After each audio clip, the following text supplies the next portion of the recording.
Hello friends. Stock selection के एक और वीडियो में आपका स्वागत करता हूं। आज हम लोग टोटल 5 स्टॉक डिस्कस करने वाले हैं जो अपने मल्टी ईयर रेजिस्टेंस के पास ट्रेड कर रहा है। उस स्टॉक में क्या सेटअप बन रहा है, हम लोग उसमें क्या ट्रेड प्लान कर सकते हैं, वो डिस्कस कर लेते हैं। आइए वो स्टॉक कौन कौन सा है देख लेते हैं। पहला स्टॉक है केसीपी लिमिटेड। हम लोग क्लियरली देख सकते हैं ये मंथली टाइम फ्रेम है। हम लोग देख सकते हैं 2018 में इसने एक हाई मारा था, उसके बाद एक स्टॉक डाउन ट्रेंड में चला गया और ये स्टॉक यहाँ पे एक बार ट्राई किया था ब्रेकआउट करने का, वो ब्रेकआउट नहीं कर पाया और ये स्टॉक हाल ही में इसने यहाँ पे एक वीकली टाइम फ्रेम में ब्रेकआउट दिया है। अब ब्रेकआउट के समय देख सकते हैं हम लोग ये कैंडल भी बहुत अच्छा फॉर्म हुआ है और ब्रेकआउट के समय वॉल्यूम भी बहुत अच्छा बिल्डअप हुआ है। इस स्टॉक में हम लोग का ट्रेड प्लान क्या बनता है, इसको डेली टाइम फ्रेम में कर लेते हैं। डेली टाइम फ्रेम में देख सकते हैं स्टॉक ने बहुत अच्छा वॉल्यूम जनरेट हुआ है। इसमें हम लोग ट्रेड प्लान क्या कर सकते हैं, जब भी ये स्टॉक आने वाले समय में अपने इस हाई को ब्रेक करता है हम लोग इस स्टॉक में एंट्री बना लेंगे। और अगर हम स्विंग ट्रेड करना चाहें तो इस स्टॉक में 1:2 या फिर 1:3 का टारगेट इसमें हम लोग रख सकते हैं। स्टॉप लॉस इसी कैंडल पे लो रखेंगे और हम लोग 1:2 या फिर 1:3 के लिए टारगेट के लिए इसमें हम लोग जा सकते हैं। इसमें मेरा लॉन्ग टर्म टारगेट क्या बन के आ रहा है,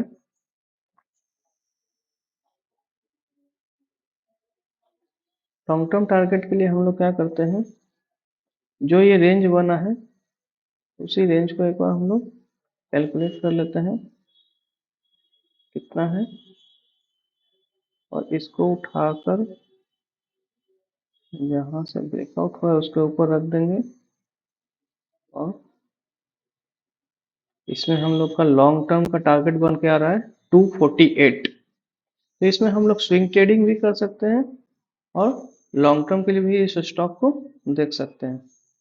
आई होप इसका कॉन्सेप्ट आपको समझ में आया होगा कि ये स्टॉक को हम लोग पिक किए हैं। आइए अगला स्टॉक देख लेते हैं। अगला स्टॉक है GIPCL। ये स्टॉक ने अपने 15 ईयर के ब्रेकआउट देने के करीब में है। ये स्टॉक 2008 में एक हाई बनाया था और अभी इसने एक ब्रेकआउट देने के जोन के पास है। अभी ये स्टॉक ने ब्रेकआउट दिया नहीं है। इसमें मेरा ट्रेड, सबसे पहले हम लोग इसमें डिस्कस करते हैं इसमें हमारा स्विंग सेटअप क्या बन रहा है। उसके लिए हम लोग डेली टाइम फ्रेम में चलते हैं।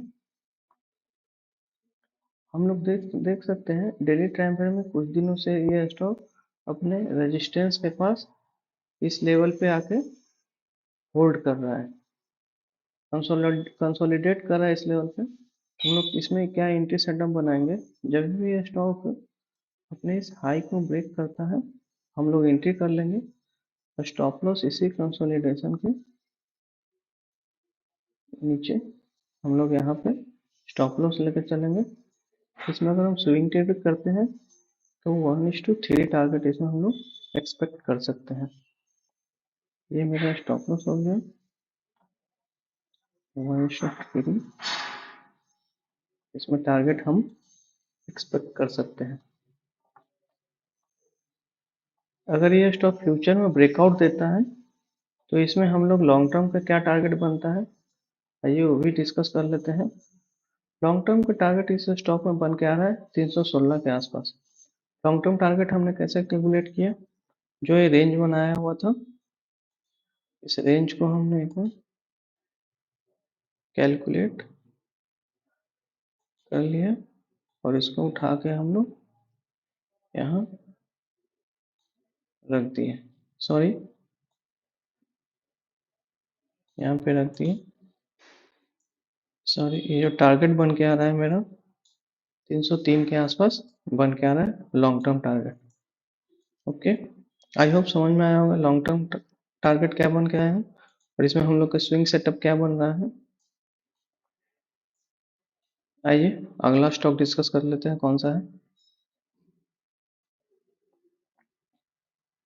अगला स्टॉक है जिंदाल स्टील। इसने 2010 में एक हाई बनाया था और ऑलमोस्ट इसने पिछले मंथ में ब्रेकआउट दे चुका है और ब्रेकआउट दे के ये अपने रेजिस्टेंस के पास कूल डाउन कर रहा है। इसमें मेरा ट्रेड सेटअप क्या बनता है, हम लोग देख सकते हैं पिछले 2 वीक से इसने अपने रेजिस्टेंस के पास ही कंसोलिडेट कर रहा है। इसमें हम लोग क्या करेंगे, जब भी अपने हाई को, पिछले वीक के हाई को ब्रेक करेगा, हम लोग इसमें एंट्री बना लेंगे। स्टॉप लॉस इसी कैंडल का लो रहेगा और इसमें भी टारगेट हम लोग 1:2 या फिर 1:3 एक्सपेक्ट कर सकते हैं।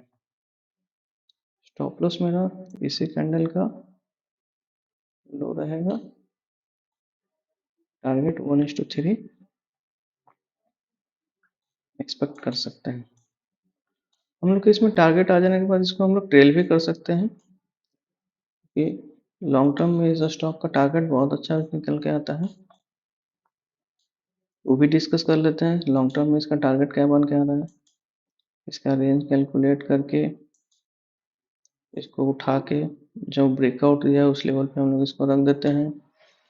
इसमें लॉन्ग टर्म टारगेट देख सकते हैं क्या बन के आ रहा है, ऑलमोस्ट 1425 के पास इसका टारगेट बन के आ रहा है।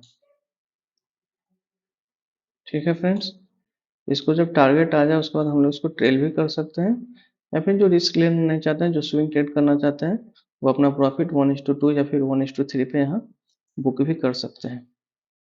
ठीक है, समझ में आया होगा इसका कॉन्सेप्ट क्या है। आइए अगला स्टॉक देख लेते हैं। अगला स्टॉक है श्री लेदर। इसने 2017 को रेजिस्टेंस को पिछले मंथ ब्रेक किया है। जो भी कैंडिडेट या फिर जो भी फ्रेंड इस लेवल पे बाई नहीं कर पाए थे, उनके लिए यहाँ पे बाई करने का एक बहुत अच्छा अपॉर्चुनिटी है। यह स्टॉक अपने इस रेजिस्टेंस के पास रिटेस्ट करने आया हुआ है। यह स्टॉक मुझे पर्सनली क्यों अच्छा लग रहा है, आइए उसके लिए इसके फंडामेंटल्स को देख लेते हैं। यह स्टॉक में डेट ऑलमोस्ट 1 से कम है। वो स्टॉक जिसमें डेट 1 से कम होता है अच्छा माना जाता है। प्रमोटर्स का होल्डिंग भी इसमें 75% है। अब प्रमोटर ने कोई भी अपना शेयर को गिरवी नहीं रखा हुआ है। इसके प्रॉफिट की हम लोग बात करते हैं, सेल्स देख सकते हैं इस कंपनी में एक अच्छा ग्रो हुआ है, इंक्रीज ही दिख रहा है और प्रॉफिट भी इस कंपनी ने ग्रो किया है, प्रॉफिट भी इंक्रीज हुआ है। इसमें हम लोग होल्डिंग्स का देखें तो FIS ने इसमें अपना होल्डिंग्स बढ़ाया है। तो FIS का जब इस स्टॉक में ट्रस्ट है तो जनरली जो स्टॉक में FIS का होल्डिंग अच्छा होता है वो स्टॉक लॉन्ग टर्म में बहुत अच्छा करता है, यहाँ से स्टॉक को ऊपर जाने की प्रोबेबिलिटी बहुत ज़्यादा बढ़ जाता है। तो आइए ये स्टॉक में मेरा एंट्री सेटअप क्या बनेगा डिस्कस कर लेते हैं। मान के चलिए ये स्टॉक अगर इस लेवल पे हम लोग को मिलता है, अगर ये स्टॉक अपने रेजिस्टेंस के पास आकर रिवर्स करता है तो यहाँ पे हम लोग एक ट्रेड सेटअप प्लान कर सकते हैं। या फिर अगर ये स्टॉक यहाँ नहीं आता है और इसी लेवल से अगर रिटर्न होता है तो यहाँ जब भी एक अच्छा प्राइस एक्शन हम लोग को मिलेगा, यहाँ पे हम लोग इस स्टॉक को बाय कर सकते हैं और प्रीवियस स्विंग लो को स्टॉप लॉस रखेंगे। उसके बाद 1:2 1:3 के लिए इस स्टॉक में जा सकते हैं या फिर स्टॉप लॉस को ट्रेल भी कर सकते हैं। ओके फ्रेंड्स, समझ में आया होगा इस स्टॉक क्यों सेलेक्ट किया, उसका पीछे का कॉन्सेप्ट। आइए अगला स्टॉक डिस्कस कर लेते हैं।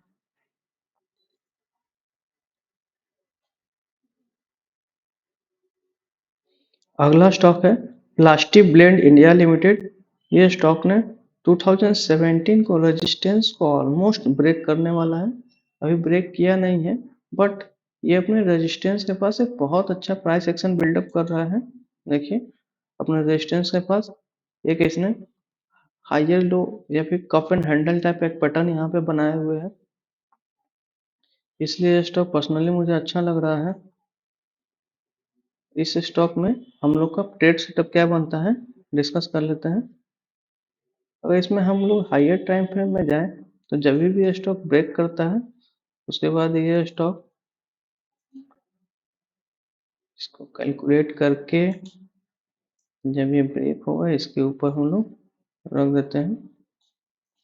लॉन्गर टाइम फ्रेम में इसका टारगेट बन के आ रहा है ऑलमोस्ट 519 का। और अगर हम लोग इसमें स्विंग ट्रेडर करना चाहें आइए उसमें क्या सेटअप बनता है देख लेते हैं।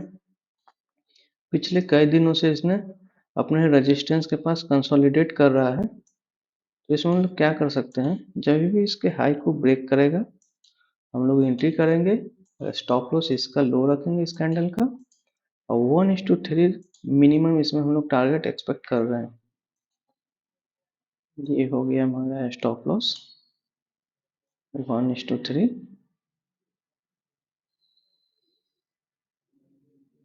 टारगेट लेके चल रहे हैं। ठीक है फ्रेंड, इसमें हम लोग को कैसे स्विंग ट्रेडिंग करना है समझ में आया होगा। इसके हाई को जब भी ब्रेक करेगा, जैसे ही ब्रेक करेगा हम लोग जीटीटी ऑर्डर भी लगा सकते हैं इसके हाई के ऊपर, यहाँ हम लोग को एंट्री हो जाएगा, इस कैंडल के नीचे स्टॉप लॉस, ये टारगेट। जो लॉन्ग टर्म इस स्टॉक को ट्रेड करना चाहते हैं उनके लिए क्या रहेगा, अगर अगले आने वाले वीक जब भी यहाँ पे एक अच्छा क्लोजिंग उनको मिलता है वो यहाँ पे एंट्री कर सकते हैं, या फिर इस कैंडल के हाई के ऊपर भी वो एंट्री बना सकते हैं। और स्टॉप लॉस जो लॉन्ग टर्म ट्रेड करेंगे उनके लिए स्टॉप लॉस ये रहेगा 570 के आसपास। जब भी स्टॉक 570 से अगर नीचे ट्रेड करने लगेगा तो स्टॉक बेयरिश जोन में चला जाएगा, हम लोग ट्रेड से बाहर हो जाएंगे। ओके फ्रेंड्स, ये था सारा स्टॉक, 5 स्टॉक हम लोग डिस्कस कर लिए हैं। आई होप आपको जो सेलेक्ट स्टॉक हमने बताए हैं उसके पीछे का कॉन्सेप्ट आपको समझ में आया होगा। अगर आपको ये वीडियो पसंद आया है तो इसको लाइक करें, हमारे चैनल को सब्सक्राइब जरूर करें फ्रेंड्स। Okay, thank you.